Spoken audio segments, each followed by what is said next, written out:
The Field of Elijah. Final chapter. The blooming of the valley.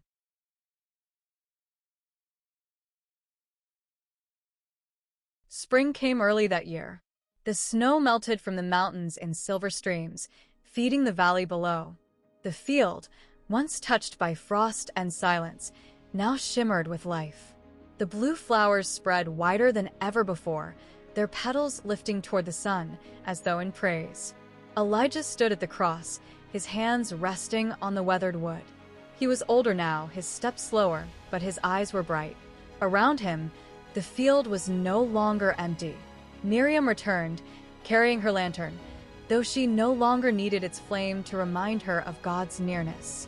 The boy came too, walking on his own this time, his laughter carrying across the flowers as his mother wept with joy.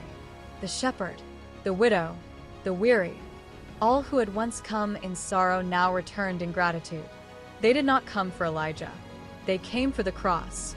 But Elijah knew, deep in his heart, that God had asked him to keep watch until the valley was ready to bloom.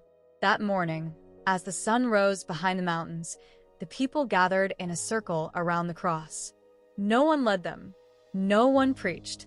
They simply stood together, voices lifting in prayer, hearts bound by the same thread of hope. Elijah closed his eyes. He could almost hear his wife's voice again, soft and steady. "There's still light."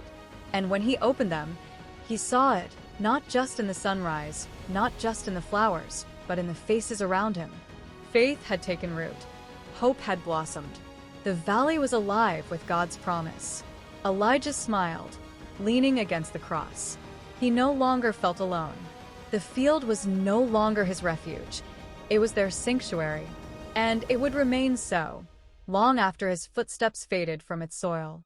The wind moved through the flowers, carrying their fragrance like a hymn. And in that moment, Elijah knew. The story was not ending. It was only beginning, written in every heart that left the valley carrying a piece of its light.